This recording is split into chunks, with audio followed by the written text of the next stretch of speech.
Assalamualaikum warahmatullahi wabarakatuh. Habib Umar. Perkenalkan, nama saya Rigen, nama panggung, nama asli saya Muhammad Rizky Rakelna. Habib, siapa tahu kalau sempat disebut di doanya Habib nanti ya. Pekerjaan saya adalah seorang komedian, jadi saya senang sekali membuat orang tertawa dan mungkin kalau orang-orang melihat saya senang bercanda. Tapi kadang saya takut gitu, Habib. Jangan-jangan apa yang saya lakukan dianggap main-main di mata Allah Subhanahu wa taala. Jadi yang ingin saya tanyakan, bagaimana cara seorang komedian menjaga niat dan batas agar humor yang disampaikan tetap bernilai baik dan tidak menjauhkan diri dari Allah Subhanahu wa taala. Itu aja Habib, mohon pencerahannya. Assalamualaikum warahmatullahi wabarakatuh. Barakallahu fiik. Yakunu dzalika bi islah niyyati awalan. Semoga Allah Ta'ala memberikan keberkahan kepada engkau, Saudara Rigen. Yang pertama adalah langkah pertama memperbaiki niat kita terlebih dahulu. Wa huwa idkhalu sururi ala qulubil mu'minin. Pertama, niatnya adalah menyenangkan hati kaum mukminin, menggembirakan mereka. Wa ikhrajuhum min ad-dhiqi wal karb. Membuat mereka itu keluar dari kesedihan dan juga sumpah stres mereka. Wa thaniyan bi an yakuna idhakuhum bima la ma'siyata fihi, bima la sabba wa la shatma wa la kadhiba fihi. Begitu juga menggembirakan mereka itu dengan di dalamnya tidak ada konten yang mengandung cacian, makian atau hal-hal yang menyinggung. Wa thalith an yudkhila fil idhaki نور التقريب إلى الله والدعوة إلى الله تعالى، فذلك ممكن من حيث أن يختار في الإضحاك شيء يشير إلى ترفع عن سوء أو إلى تمسك بخير أو إلى تذكر بالمصير. Dan hendaknya yang ketiga itu apabila bisa memasukkan di dalam konten komedi tersebut dikemas dengan kemasan di dalam itu ada cahaya Allah Subhanahu wa taala yang tersirat di dalam membuat orang makin dekat kepada Allah taala ataupun membuat orang meninggalkan daripada keburukan atau hal-hal yang buruk, disusupkan dengan hal-hal yang demikian. Di dalam konten yang dia lakukan dimasukkan hal-hal yang demikian dan itu bukanlah hal yang sulit. وكان في الصحابة من يكون فكاهيا ومضحكا للجلساء. Dulu di kalangan para sahabat Rasulullah ada juga orang yang sifatnya jenaka dan menggembirakan para sahabat. ومنهم سيدنا نعيمان.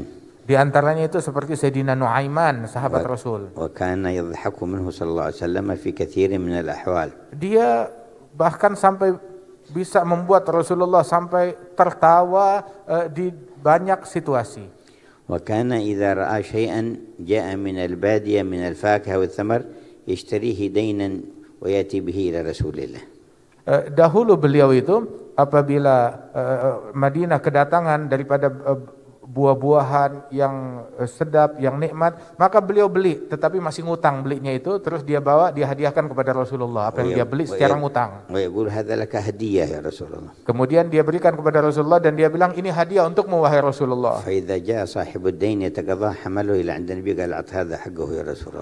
Apabila yang punya barang datang menuntut bayaran daripada Nuaiman, maka dibawa, oh siap, dibawa ke hadapan Rasulullah. Nah ini dia barangnya, ada sama dia, disuruh Rasulullah membayar. Maka Nabi bilang, kan kamu bilang ini hadiah buat saya.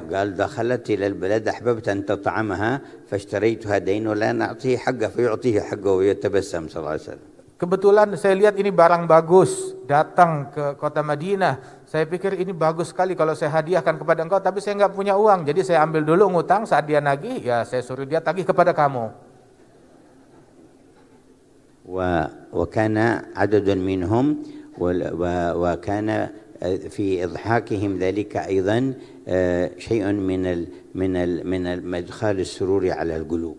Dan ada daripada momen-momen beliau itu memberikan kegembiraan, membuat orang lain tertawa untuk menyenangkan hati manusia.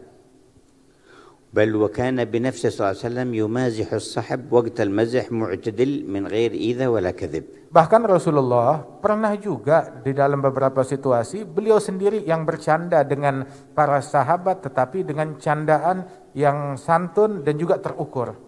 جاءه رجل فقال يا رسول الله أحملني أي أريد الخروج معك في الجهاد فاجعل لي جملا فقال نحملك على ابن الناقة.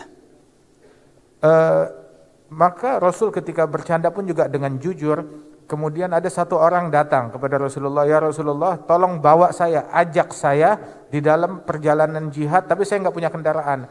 Maka Rasul bilang, saya akan bawa engkau, saya berikan kamu kendaraan, tapi kendaraannya berupa anaknya unta. فظن أنه يعطيه قعودا صغيرا. Dia menyangka kalau yang akan diberi adalah ya anak unta yang masih kecil, bagaimana bisa memikul saya? قال يا رسول الله وما يغني عني ابن الناقة ما أصنع بابن الناقة. Maka dia bilang, ya Rasulullah, kalau saya naik anak unta mana bisa, anak unta nggak bisa memikul saya, nggak bisa saya tunggangi. فقال له وهل يلد الإبل إلا النوق إذا أعطيناك الجمل الكبير أليس ابن ناقة؟ Maka Rasul menjawab, loh bukankah setiap unta itu adalah anak dari seekor unta juga, anak dari seekor unta betina. Jadi unta dewasa pun juga dia sebenarnya anak daripada unta. وجاءته امرأة مرة فقالت إن زوجي يقول كذا وكذا.